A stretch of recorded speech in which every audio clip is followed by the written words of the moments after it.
students, how are you all? Hope you all are doing very good. Today students, we have to start our second chapter of class 6, which is about components of food. Okay, let's start it. See. So in the previous lesson, you have learned about the sources of food and the food habits of animal. In this lesson, we will learn about the components of food. These are the components which give energy, repair our body tissues, helps to grow and protect us from diseases. So students, हमने अपने previous lesson में किसके बारे में discuss किया? Different sources of food के बारे में डिस्कस किया, जैसे हमें फूड डराइव होता है, and different habits of different food habits of animals also. बस इस चैप्टर में हम लोग क्या डिस्कस करने वाले हैं? कंपोनेंट्स ऑफ फूड के बारे में डिस्कस करेंगे, बिकॉज हर एक फूड के अंदर कुछ एलिमेंट्स, कुछ कंपोनेंट्स प्रेजेंट होते हैं जो हमें एनर्जी प्रोवाइड करते हैं, हमारे बॉडी टिश्यूज को रिपेयर करते हैं, हमें प्रोटेक्ट करते हैं from the diseases, and they also help us to grow. Okay, chalo. So first of all, the very first topic is what? Components of food. Let's start it. So I told you, our food contains some essential things that our body needs. So हमारे food के अंदर कुछ essential ऐसी चीज़ें होती है जो हमारी बॉडी की रिक्वायरमेंट होती हैं, and उनको कहा जाता है components of food या simply nutrients. Okay, so जो main nutrients हैं फूड के, that is proteins, carbohydrate, fat, vitamins and minerals. Okay चलो. एंड इन न्यूट्रिएंट्स के अलावा हमें वाटर एंड रफेज भी रिक्वायर्ड होता है हमारी बॉडी की प्रॉपर फंक्शनिंग के लिए.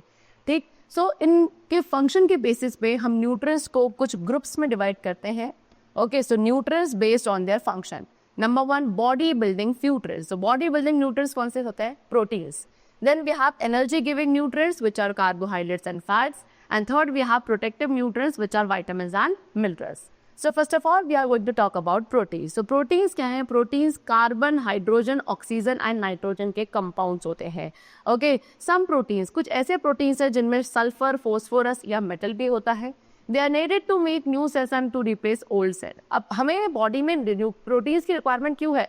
सो दैट हमारी बॉडी में न्यू सेल्स बने एंड जो ओल्ड सेल्स है वो रिप्लेस हो जाए. ठीक है, ये बेसिकली हमारी बॉडी में जो वॉर्न आउट टिश्यूज है उनको रिपेयर करते हैं. पल्सेस यानी कि दाल ये जो होती हैं, पल्सेस आपका बहुत अच्छा सोर्स है प्रोटीन का. एंड पल्सेस के अलावा आपको proteins milk, corn, soybean, wheat, nuts, egg, fish, meat etcetera इन सब से भी मिलता है. ठीक है, then next we come to carbohydrates. So carbohydrates क्या है? Carbohydrates main energy giving nutrients है. ये आपके सिंपल कार्बोहाइड्रेट्स भी हो सकते हैं, कॉम्प्लेक्स कार्बोहाइड्रेट्स भी हो सकते हैं. सिंपल कार्बोहाइड्रेट्स होता है आपका sugar and complex carbohydrate is starch. We have shown you carbohydrates दो टाइप के होते हैं, सिंपल एंड कॉम्प्लेक्स. सिंपल आपका होता है sugar, and sugar can be in the form of glucose, lactose, sucrose. And complex होता है आपका स्टार्च.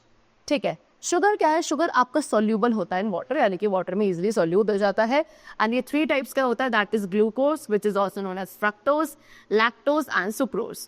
फ्रूट्स के अंदर ग्लूकोज और फ्रक्टोज प्रेजेंट होता है. लैक्टोज आपका मिल्क में होता है, एंड स्वीट्स एंड जागरी के अंदर सुक्रोज होता है. Okay, now next we have to talk about what starch. Starch क्या है? Starch हमारा tasteless, odorless and एक white powder की तरह होता है. ना तो उसको कोई टेस्ट होता, ना इसको कोई स्मेल होती, एंड ये एक white powder की तरह होता है. ये वाटर में insoluble है, यानी कि वाटर में डिसॉल्व नहीं होता है. स्टार्च, पोटैटोज यानी कि जो आलू होते हैं, they are very rich in starch, and wheat, rice, maize, they are also other sources of starch. So कुछ और आपको सोर्सेज यहाँ पे गिवन है कार्बोहाइड्रेट्स के, that is corn, rice, potato, cereal, sweet potato, sugar, jaggery, honey. These all are the sources of carbohydrates. Now next we are going to talk about fats. Fats क्या है? Fats greasy nutrients होते हैं, and ये many kinds यानी कि different types के fats होते हैं. Fats give 2 times more energy than carbs. Carbs यानी कि कार्बोहाइड्रेट्स. कार्बोहाइड्रेट्स के कंपेरिजन में फैट्स हमें double amount of energy provide करते हैं. फैट्स हमारे स्किन के अंदर स्टोर हो जाते हैं, हार्ट एंड किडनी के अराउंड स्टोर हो सकते हैं. फैट्स हमारी बॉडी में स्टोर होते हैं जिसको हमारी बॉडी यूज करती है when it is needed. Fats को हम प्लांट्स या एनिमल्स किसी से भी ऑब्टेन कर सकते हैं. प्लांट फैट्स की बात करें तो that is mustard oil, groundnut oil, coconut oil, sunflower oil and other vegetable oil and dry fruits. And animal fats के अंदर इंक्लूड किया जाता है butter, cheese, meat, fish, egg, yolk etcetera. Okay, Then next we come to vitamins. So vitamins क्या करते हैं? They protect us against infections and from diseases.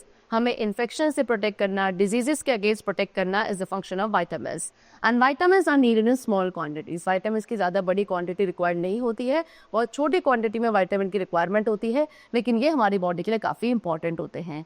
Vitamins दो types के हैं, that is water soluble and fat soluble. Okay, so vitamins आपके water soluble and fat soluble होते हैं। Water soluble के अंदर इंक्लूडेड है vitamin B and C, and fat soluble में होते हैं vitamin A, D, E and K. So there are various vitamins, बहुत सारे वेरियस विटामिन्स है, like A, B complex, C, D, E and K. So vitamin B complex आपका group होता है vitamin B1, B2, B3, B5, B6, B7, B9 and B12 का group जो है उसे विटामिन बी कॉम्प्लेक्स कहा जाता है। And if there is lack of vitamins, अगर आपकी बॉडी में विटामिन्स की कमी होती है, सो एक पर्सन को डिजीजेस से सफर करना पड़ता है। ओके, यहाँ पे आपको एक टेबल गिवन है जहाँ पे डिफरेंट विटामिन्स के सोर्स, इंपॉर्टेंस एंड उनकी डिफिशियंसी डिजीजेस को डिस्क्राइब किया गया है। फॉर एग्जाम्पल विटामिन ए आपको milk, butter, egg, liver oil, चीज, ग्रीन लीफी वेजिटेबल्स, ये कुछ सोर्सेज है। एंड इसकी इंपॉर्टेंस क्या है, ये हमारी हेल्दी स्किन एंड आइज के लिए इंपॉर्टेंट होता है। एंड इसकी डेफिशिएंसी से जो डिजीज होती है that is night blindness. Next we come to vitamin B. Vitamin B हमारी नॉर्मल ग्रोथ एंड डेवलपमेंट के लिए ज़रूरी है, healthy skin, nervous and digestive system के लिए रिक्वायर्ड है। एंड इसकी deficiency disease is beri. Then we have vitamin C जो सिट्रस फ्रूट्स या स्प्राउट्स में ज़्यादा होता है, and it is good for our healthy teeth and gums, and इसकी डेफिशिएंसी डिजीज होती है scurvy. Then next we have vitamin D which is in milk, green vegetable, egg, fish, meat and sunlight. And ये हमारे healthy gums and bones के लिए important है। And इसकी disease जो होती है, इसकी कमी से, इसकी डेफिशिएंसी से आपको रिकेट्स जैसी डिजीज को सफर करना पड़ सकता है। Then we have vitamin E which is in cereal, milk, meat, egg, yolk, and ये हमारी बोन्स को स्ट्रेंथ प्रोवाइड करता है, मसल्स को स्ट्रेंथ प्रोवाइड करता है, एंड टॉक्सिक के अगेंस्ट फाइट करता है हमारी बॉडी में। एंड इसकी वीकनेस से, इसकी डेफिशिएंसी से आपके मसल्स वीक हो सकते हैं, न्यूरोलॉजिकल डिसऑर्डर्स हो सकते हैं। And the next we have vitamin K which is in green leafy vegetable. ये हमारी हीमोग्राजिक कंडीशंस को प्रिवेंट करता है, एंड इसकी डेफिशिएंसी से जो हमारी ब्लड क्लॉटिंग है वो नहीं हो पाती। Now next we talk about minerals. Minerals are also needed in small quantities. अब जैसे vitamins आपको छोटी क्वांटिटी यानी कि ज़्यादा नहीं चाहिए होते थे, ऐसी मिनरल्स भी स्मॉल क्वांटिटीज़ में ही रिक्वायर्ड होते हैं। ये हमारी हेल्थ को मेंटेन करने के लिए इंपॉर्टेंट होते हैं। There are some minerals like iron, calcium, iodine, phosphorus, sodium, potassium, fluorine. Okay, so these are the different types of minerals which are required by our body. Now next we are going to talk about this table, जहाँ पे again आपको कुछ minerals, उनके sources, उनकी importance and उनकी deficiency से होने वाली डिजीजेस डिस्कस करी हैं। So first of all we have calcium. Calcium का क्या सोर्स है? I think you all must know it कि कैल्शियम मेनली आपका मिल्क एंड मिल्क से बने हुए सारी प्रोडक्ट्स में होता है, right? So milk and milk products, beans, cereal, meat, fish, इन सभी में कैल्शियम प्रेजेंट होता है। ओके, इंपॉर्टेंट है हेल्दी बोन्स के लिए, टीथ के लिए, एंड ब्लड की क्लॉटिंग को भी प्रिवेंट करता है। एंड इसकी डेफिशिएंसी से हमारी जो बोन्स है वो वीक हो जाती है, रिकेट्स हो सकता है, ऑस्टियोपोरोसिस डिजीज भी हो सकती है। Then next we come to iron. Iron is again a mineral जो कि cereals, pulses, meat, green leafy vegetables से प्रेजेंट होता है। हमारी बॉडी में हीमोग्लोबिन की फॉर्मेशन के लिए इंपॉर्टेंट है, एंड इसकी डेफिशिएंसी से हमारी बॉडी में अनीमिया डिजीज हो सकती है। देन वी हैव आयोडीन जो कि sea food and C salt में प्रेजेंट होता है। थायरॉक्सिन हार्मोन की प्रोडक्शन के लिए इंपॉर्टेंट है, and deficiency disease is goitre. Then phosphorus जो कि milk, bajra, ragi, nuts, green vegetables, meat, fish में प्रेजेंट होता है। टीथ एंड बोन्स की फॉर्मेशन के लिए इंपॉर्टेंट है, एंड इसकी डेफिशिएंसी से जो डिजीज होती है that is rickets. Next we have sodium and potassium. ये आपका salt, leafy vegetables and citrus fruit में प्रेजेंट होता है। बॉडी वाटर मेंटेन करने के लिए इंपॉर्टेंट है, एंड इसकी डेफिशिएंसी से मसल वीक हो सकती है, डिहाइड्रेशन हो सकता है। And the last we have fluorine जो कि मिल्क एंड सी फूड में प्रेजेंट होता है, हेल्दी टीथ एंड बोन्स के लिए इंपॉर्टेंट है, एंड डेफिशिएंसी से आपके टीथ एंड बोन्स कैसे हो सकते हैं? Week. So these were all the different types of nutrients, and I told you in the starting only that other than these nutrients we also require water and roughage for the proper and normal functioning of our body. So now next we are going to talk about water. ठीक है, so other than nutrients के अलावा water भी essential है। हमारी body weight में 70% क्या है? वाटर है। ये हमारी बॉडी के टेम्परेचर को मेंटेन करता है, डाइजेशन में हेल्प करता है, एंड उसके साथ साथ हमारी बॉडी में जो न्यूट्रिएंट्स का ट्रांसपोर्टेशन होता है through out the body, that is also being helped by the water. ठीक है, अब excessive water loss from the body causes dehydration. जब आपकी बॉडी से ज़्यादा वाटर लॉस हो जाता है, ठीक है, चाहे वो आपकी यूरिन के फॉर्म में है, स्वेट की फॉर्म में है, ओके, एनी काइंड ऑफ, अगर किसी भी तरीके से वाटर लॉस होता है एक्सेसिव, दैट कॉजेज डिहाइड्रेशन, यानी कि पानी की कमी हो जाती है, तब आपको oral dehydration solution which is ORS, इसको यूज किया जाता है डिहाइड्रेशन को ट्रीट करने के लिए। Then next we have roughage. Roughage क्या है? रफेज फाइबर कंटेंट होता है, फ्रूट्स, वेजिटेबल्स, सीरियल्स, इनके अंदर जो फाइबर कंटेंट है that is known as roughage. ये डाइजेशन में हेल्प करता है। हम रफेज को डाइजेस्ट नहीं करते बिकॉज ये कॉन्स्टिपेशन प्रिवेंट करता है। ओके, रफेज हमें किसी भी तरीके के न्यूट्रिएंट्स प्रोवाइड नहीं करते, लेकिन आपके स्टमक पे जो एक्सेस ऑफ एसिडिटी हो सकती है उसको रिड्यूस करने का काम करता है roughage. Okay, now next we talk about balance diet. So the food that we consume in a day is called a diet. अब एक दिन के अंदर जो भी आप खाना खाते हो डिफरेंट टाइम पीरियड पे, that is called the diet. ठीक है, हमारे फूड के अंदर न्यूट्रिएंट्स, वाटर एंड रफेज सब प्रेजेंट होता है। सो एक ऐसी डाइट जिसके अंदर सारे न्यूट्रिएंट्स एक एडिक्वेट क्वांटिटी में प्रेजेंट होता है along with the water and roughage, that is called a balance diet. ठीक है, सो बैलेंस डाइट आपकी वेरी करती है पर्सन टू पर्सन, यानी कि डिपेंडेंट है कि पर्सन की एज क्या है, सेक्स क्या है, एंड वो पर्सन किस तरीके का वर्क करता है। हार्ड वर्क है, कोई डिफिकल्ट है जहाँ पे ज़्यादा मेहनत करनी पड़ रही है, बैठ के कोई काम करना है।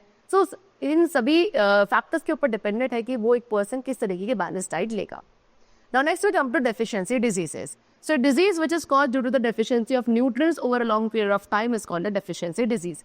एक ऐसी डिजीज, एक ऐसी बीमारी जो किसी भी न्यूट्रिएंट की कमी होने की वजह से, एक लंबे टाइम पीरियड से किसी भी पर्टिकुलर न्यूट्रिएंट की कमी है बॉडी के अंदर, उसकी वजह से जो डिजीज कॉज होती है that is called a deficiency disease.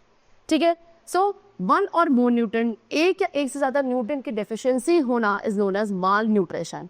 And कुछ डेफिशिएंसी डिजीजेस यहाँ पे गिवन है जिसके कॉजेज एंड सिम्टम भी आपको गिवन है। फॉर एग्जाम्पल क्वाशरकोर, ये क्या है? जब प्रोटीन की डेफिशिएंसी होती है then we suffer from this disease. And इसके क्या सिम्टम है? आपका स्टमक सोलन यानी कि फूलने लगेगा, लेग्स बहुत थिन पतले हो जाते हैं, स्किन पे पैचेस होने लगते हैं। Next we have marasmus. ये क्या होता है? प्रोटीन एंड कार्बोहाइड्रेट की डेफिशिएंसी से होता है। इसमें बॉडी बहुत थिन हो जाती है, स्किन जो है वो रिंकल्स उसमें आ जाते हैं all over the body. And जो प्रोटीन एंड कार्बोहाइड्रेट की डेफिशिएंसी होती है उसको आप प्रोटीन एनर्जी माल न्यूट्रिशन यानी कि PEM से भी जानते हैं। They have shown you the symptoms like this। ये आपके माल न्यूट्रिशन यानी कि PEM वाले बच्चे हैं जिनको इन डिजीजेस से सफर करना पड़ता है। Next we have obesity. So when we eat fat rich food in more quantity than the work we do, it causes obesity। यानी कि जितना आप काम करते हो उससे कंपैरिजन में आप ज़्यादा ऐसा फूड खा रहे हो जो कि फैट रिच होता है, सो आपकी बॉडी में ओबेसिटी होने लगती है। एंड एक ओबेस पर्सन में heart diseases, high blood pressure की प्रॉब्लम होने के चांसेस बढ़ जाते हैं। ऑयली फूड, जंक फूड आपका रिच होता है फैट में एंड आपको ओबेसिटी कॉज कर सकता है। ओबेसिटी के थ्रू बाकी डिजीजेस भी हो सकती हैं। सो ओबेसिटी अवॉइड करने के लिए हमें फैटी एंड जंक फूड को अवॉइड करना चाहिए। ओके, चल, the chapter is completed. I hope you all must have understood the chapter very clearly. Let's meet very soon in the next class and then take care and thanks to everyone.